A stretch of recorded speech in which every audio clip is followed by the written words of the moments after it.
Hi everyone, my name is Wahida. I am from Karnataka and I have completed my graduation in BSc Honours Agriculture Marketing and Cooperation from University of Agriculture Science, Dharwad. अ, जब मैं graduation में थी तो जो है rural agriculture work experience जो कि 4 months का होता है मैंने वो कंप्लीट किया है। बेसिकली इसमें होता क्या है ना कि जो स्टूडेंट्स होते हैं उनको ग्रुप में डिवाइड कर दिया जाता है और हर एक ग्रुप को एक विलेज अलॉट कर दिया जाता है। जैसे कि मेरा विलेज था गदग डिस्ट्रिक्ट में एक शागोटी विलेज था। वहां पे जाके जो है हमें रहना है, 4 मंथ्स के लिए रहना है और रह के वहां पे 6 फार्मर्स को अडॉप्ट करना है। मतलब एक इंसान जो है 4 फार्मर्स से 6 फार्मर्स से कांटेक्ट रखेगा और इन 6 फार्मर्स में से एक प्रोग्रेसिव होना चाहिए और मिडल जो होते हैं फार्मर्स वो होना चाहिए, स्मॉल फार्मर्स होना चाहिए, लार्ज स्केल वाले फार्मर्स होना चाहिए। फिर उनसे हमें कांटेक्ट रख के उनके फील्ड में जो भी प्रॉब्लम्स आ रहे हैं या फिर वो क्या कर रहे हैं उन सबकी इंफॉर्मेशन हमें इकट्ठी करनी पड़ती है और जो भी हमने इन 4 इयर्स में जो सीखा है हम वो इंफॉर्मेशन उनको डिलीवर करते हैं। तो ये मेरा एक्सपीरियंस रहा है 4 मंथ्स का। और मैंने बहुत सारे साइंटिफिक तरीकों से उन्हें जो है वर्मी कंपोस्ट हो गया, ये जो ऑर्गेनिक जो तरीके होते हैं, ऑर्गेनिक मैन्योर जिसे कहते हैं, वो हमने जो है इन्फॉर्मेशन उनको जो है डिलीवर किया है। फिर उसके बाद मेरा इलेक्टिव सब्जेक्ट था नेचुरल रिसोर्स मैनेजमेंट। जो क्रॉप रेसिड्यूज जो बच्चे कुछ सामान हो जाते हैं खेत में, फील्ड में, उनसे हमें एक प्रोडक्टिव चीज जो है तैयार करनी पड़ती थी। तो मैंने वो जो है इलेक्टिव सब्जेक्ट लिया था। फिर उसके बाद मैंने जो है जब मैं ग्रेजुएशन में थी तब जो है 26 डेज का all India study tour program मैंने कंप्लीट किया है। ये 26 डेज में जो है इंडिया के 15 स्टेट्स को जो है मैंने ट्रैवल किया है इन ऑर्डर टू नो और in order to explore the different things. Like वहाँ का क्रॉपिंग पैटर्न क्या है, वहाँ के लोग कैसे हैं, फिर हिस्टोरिक प्लेसेस हो गए, मोन्यूमेंट्स हो गए, या फिर लार्ज ऑर्गेनाइजेशंस जैसे आईसीआर हो गया या एनबीपीजीआर हो गया या फराई हो गया। इन सब जाके हमने विजिट किया, वहाँ से इंफॉर्मेशन कलेक्ट की और फिर स्टेट लेवल विजिट्स भी मैंने किए हैं और फिर मैंने काफ़ी सारे प्रेजेंटेशन सेमिनार्स भी जो है दिए हैं जिससे मुझे लगता है कि मैं अच्छे से पढ़ा पाऊंगी। और जब मैं हाई स्कूल टाइम पे थी तब मैं बच्चों को जो है अरबिक जो है पढ़ाया करती थी। फिर इस वीडियो में है ना, आप मेरे इस वीडियो के एंड तक बने रहिए तो आपको समझ आ जाएगा कि मैं क्या करना चाहती हूँ, पढ़ाना क्या चाहती हूँ। बेसिकली आप जानते हैं कि कर्नाटका में जो है रिसेंटली एक नोटिफिकेशन रिलीज हुई है जिसका नाम जो है क्वालिटी इंस्पेक्टर है। ये के द्वारा आई हुई फूड डिपार्टमेंट में जो है ये वैकेंसी है, 23 वैकेंसीज हैं। ये गुड अपॉर्चुनिटीज हैं उन लोगों के लिए जिन्होंने बीएससी एग्रीकल्चर कंप्लीट किया है या फिर BSc agriculture in marketing and cooperation जो है वो कंप्लीट किए हैं, उनके लिए ये वैकेंसी निकली हुई है। तो उसका जो भी सिलेबस है और फिर जो भी उसका कंटेंट है ना, मैं उसको इस 100 आवर्स में कंप्लीट करने की पूरी कोशिश करूंगी। तो आप मेरे वीडियोस को रोज देखा कीजिए। मैं जो है ये 100 आवर्स में जो है इन सब जो सिलेबस है क्वालिटी इंस्पेक्टर का जो है एग्रीकल्चर मार्केटिंग का जो सब्जेक्ट है, जो कंटेंट है, वो 100 आवर्स में जो है मैं कंप्लीट कर। पहले हम जो है ना क्वालिटी इंस्पेक्टर के रिलेटेड थोड़ा ब्रीफ में देख लेंगे। ओके, ये जो फूड डिपार्टमेंट रिक्रूटमेंट 2023 केईए के द्वारा निकली हुई वैकेंसी है। नंबर ऑफ वैकेंसी आप देख सकते हैं 23 है, आप मेरे स्क्रीन पे जो है देख सकते हैं। क्वालिफिकेशन पूछा गया है बीएससी एग्रीकल्चर और एग्रीकल्चर मार्केटिंग एंड कोऑपरेशन। और इसके इम्पोर्टेंट डेट्स जो है, स्टार्टिंग डेट जो है 23 जून है और लास्ट डेट जो है 22 जुलाई है। आई थिंक ये एक्सटेंड भी हो सकती है लास्ट डेट, क्योंकि मैंने चेक किया है कि ये वेबसाइट पे इनका सर्वर जो है डाउन चल रहा है। फोटो और सिग्नेचर अपलोड जो है नहीं हो पा रहा है सर्वर के कारण, और टेक्निकल टीम जो है इस पे काम भी कर रही है। तो आई थिंक इसका जो डेट है, लास्ट डेट, वो जो है एक्सटेंड हो सकता है। और इसकी सैलरी की अगर बात करेंगे तो इसकी salary in the range between 26 57,650 to 52,650 के बीच में रहने वाली है। और इसकी एज लिमिट के बारे में जानेंगे तो मिनिमम एज जो है 18 ईयर्स रहनी चाहिए और मैक्सिमम जो है 35 ईयर्स। और एज रिलैक्सेशन दिया गया है SC/ST कैटेगरी 1 के लिए 5 ईयर्स और 2A 2B 3A 3B के लिए 3 ईयर्स। अब हम इसका जो है सिलेबस देखेंगे। इसका सिलेबस जो है KEA वेबसाइट पे अपलोडेड है, आप जाके चेकआउट कर सकते हैं। बेसिकली ये जो है बेसिक से जो है एग्रीकल्चर मार्केटिंग जो कोर्स होता है ना 4 इयर्स का, उसके रिलेटेड यहाँ पे उन्होंने पूछा है सिलेबस में। तो मैं इन 100 आवर्स में जो है आप देख सकते हैं ये स्लाइड्स 1 2 3 4 ये 4 स्लाइड्स हैं। इन 4 स्लाइड्स को जो है मैं कंप्लीट करूंगी इन 100 आवर्स में। चलिए अब हम इसके सिलेबस के बारे में जो है जानकारी लेते हैं।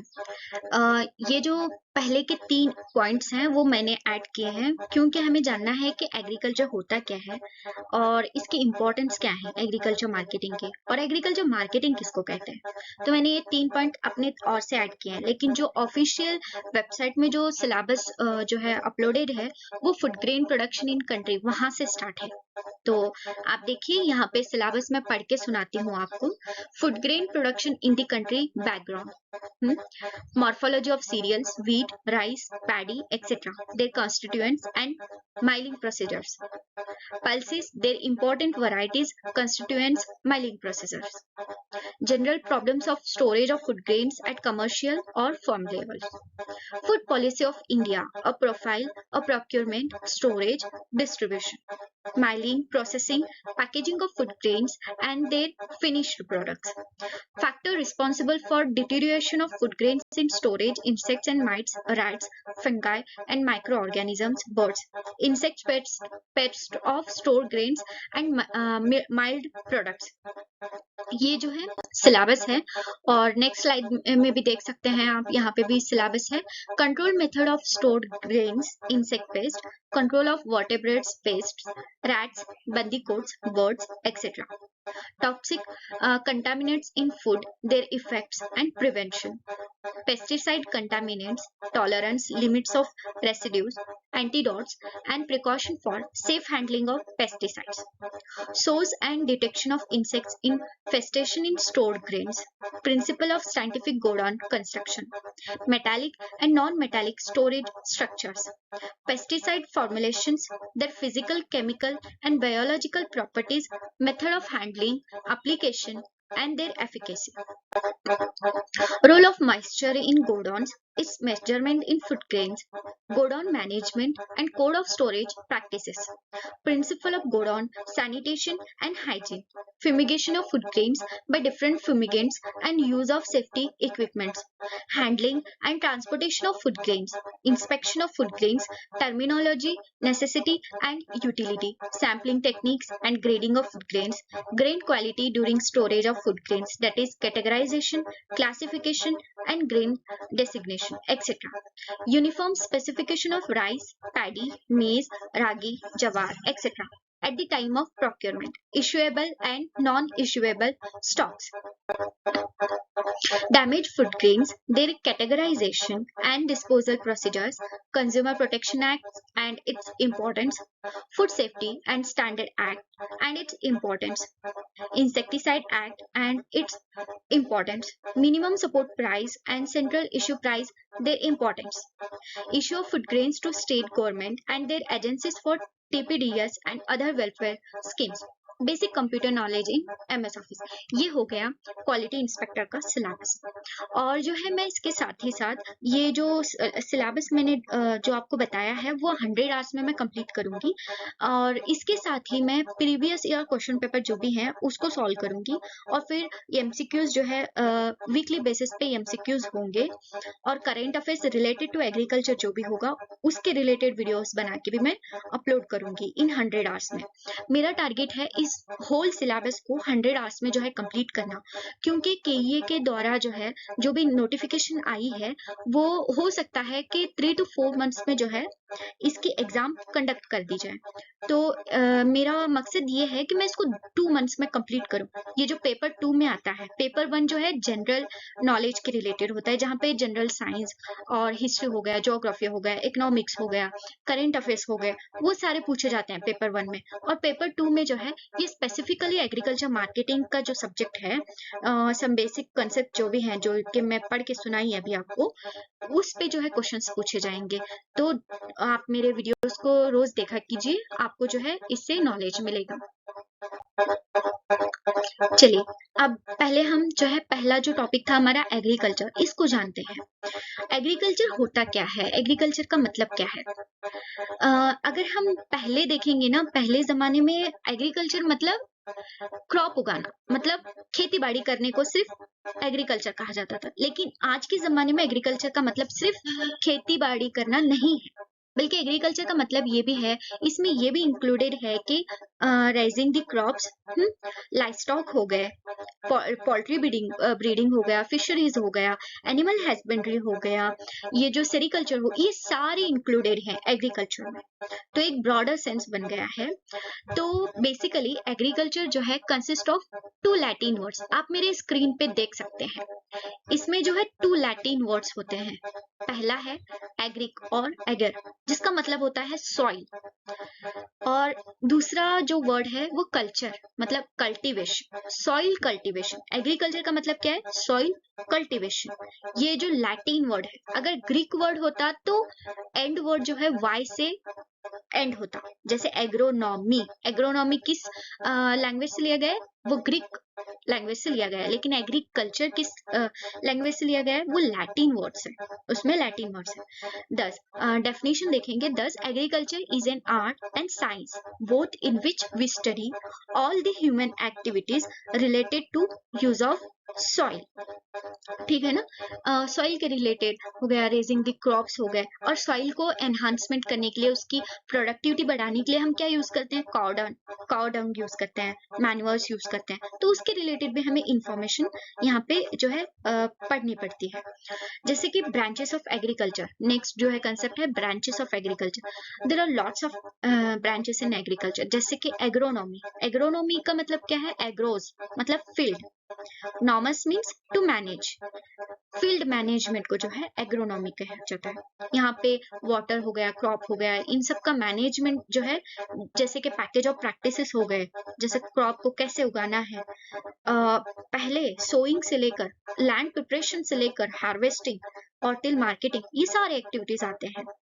तो हर एक चीज को समझना रहता है, तो इसीलिए बहुत सारे ब्रांचेस हैं। तो मैं जल्दी से जो है पढ़ के सुनाती हूँ कि ब्रांचेस कौन कौन से हैं। पहले तो एग्रोनॉमी हो गया, हॉर्टिकल्चर हो गया। हॉर्टिकल्चर मतलब हॉटस एंक्लोज्ड एरिया, कल्चर मतलब कल्टीवेशन। यहाँ पे basically related to fruits, vegetables, ये सारे जो है इनके रिलेटेड स्टडी की जाती है। एनिमल हस्बेंड्री, एनिमल हस्बेंड्री भी एक ब्रांच है एग्रीकल्चर का, जिसमें हम स्टडी करते हैं practice of breeding, farming and care of farm animals. Animal husbandry किसको कहते हैं? एनिमल्स जैसे कि कॉ हो गया, बफेलोज हो गए, पिग्स हो गए, फिशरीज हो गया, और फिर गोट हो गया, पोल्ट्री हो गया। इन सारे एनिमल्स को जो है हम उनकी केयर करते हैं, प्रैक्टिस ऑफ ब्रीडिंग करते हैं, उनकी फार्मिंग करते हैं, उसको क्या कहते हैं? एनिमल हस्बेंड्री कहते हैं। और उसका फोर्थ ब्रांच है entomology. Entomology means, entomon means insect, logos mean discourse study of insect. Insects की स्टडी क्यों करना जरूरी है? क्योंकि हमारी क्रॉप्स पे आप ऑब्जर्व कर चुके होंगे कि लीव्स पे छोटे छोटे जो है इंसेक्ट्स आते हैं, जिससे जो है क्रॉप यील्ड में लॉस होता है, यील्ड में लॉस होता है। कभी कभी डिसीज ऑकरिंग इंसेक्ट्स भी होते हैं, जिनको हमें कंट्रोल करना बहुत जरूरी होता है। इसीलिए इंसेक्ट्स की स्टडी भी बहुत ज्यादा इंपॉर्टेंट होती है एग्रीकल्चर में। तो उस स्टडी को क्या कहते हैं? एंटोमोलॉजी कहते हैं। उसी तरह पैथोलॉजी, पैथोलॉजी का मतलब क्या है? Study of diseases in plants and there management. यहाँ पे भी पहले में भी जो है इंसेक्ट जो है डिसीज कॉज करते हैं, या तो क्रॉप यील्ड जो है लॉस करते हैं, लेकिन पैथोलॉजी में भी सेम है, यील्ड जो है लॉस लॉस होती है, क्वालिटी क्वांटिटी पे इफेक्ट पड़ता है। लेकिन यहाँ पे जो है हम micro organisms like bacteria, viruses, इन सब के रिलेटेड जो है स्टडी करते हैं, और इसको क्या कहते हैं, पैथोलॉजी कहते हैं। Nematology, study of nematodes is called as a nematology. उसके बाद plant pathology, study of physiology, all internal activities of plants, उसको हम स्टडी करते हैं। जेनेटिक्स एंड प्लांट ब्रीडिंग, ये भी एक इंपॉर्टेंट चीज है, क्योंकि यहाँ पे हम इनहेरिटेंस एंड वेरिएशन के रिलेटेड जो है स्टडी करते हैं। इससे हमें देखिए, पहले क्या होता था ना, जो भी वीट के वैरायटीज हैं, जो कि वीट के जो क्रॉप्स होते हैं वो हमारी हाइट से ज्यादा लंबे होते थे। सोरगम के, वीट के, ये जो भी क्रॉप्स हैं वो हमारे हाइट से ज्यादा होते थे, जिससे हार्वेस्टिंग में प्रॉब्लम आती थी। तो साइंटिस्ट ने ये किया कि डॉर्फ वैरायटीज को जो है इंट्रोड्यूस किया। इससे क्या हुआ, उनके हाइट में कमी हुई और हमें आसानियां पैदा हुई। ये किस तरीके से किया जाता है, जेनेटिक्स एंड प्लांट ब्रीडिंग से किया जाता है। जैसे कि बीटी कॉटन इंट्रोड्यूस किया गया, ये जो कुछ बहुत सारे जो है फ्रूट्स वगैरह जो है डिस्कवर किए गए हैं। और उसके बाद हो गया सॉइल साइंस। सॉइल साइंस भी एक ब्रांच ऑफ एग्रीकल्चर है, ये बहुत ही इंपॉर्टेंट है। हमें डिफरेंट सॉइल्स के रिलेटेड भी जो है स्टडी करनी पड़ती है, क्योंकि किस सॉइल में कौन से क्रॉप्स जो है अच्छे से उगते हैं, ये हमें पता होने चाहिए। फिर उसके बाद हो गया एग्रीकल्चर एक्सटेंशन। यहाँ पे बेसिकली क्या होता है कि नॉलेज, जो भी टेक्नोलॉजी जो कि हमने लैब में तैयार की है, वो लैब टू लैंड जो है हमें भेजनी पड़ती है। तो इसको हमें एग्रीकल्चर एक्सटेंशन, ये भी एक ब्रांच है। नेक्स्ट आता है एग्रीकल्चर स्टैटिस्टिक। एग्रीकल्चर स्टैटिस्टिक भी तो जरूरी है, क्योंकि हमें एग्रीकल्चर के रिलेटेड डाटा की इंफॉर्मेशन भी तो जरूरी होती है, ये भी स्टडी करना जरूरी होता है। उसके बाद हो गया एग्रीकल्चर इकोनॉमिक्स। एग्रीकल्चर इकोनॉमिक्स के रिलेटेड हम यहाँ पे स्टडी करते हैं। बायोटेक्नोलॉजी हो गया। एग्रीकल्चर माइक्रोबायोलॉजी, जहाँ पे हम माइक्रोब्स के बारे में जो है स्टडी करते हैं। Thank you everyone, bye.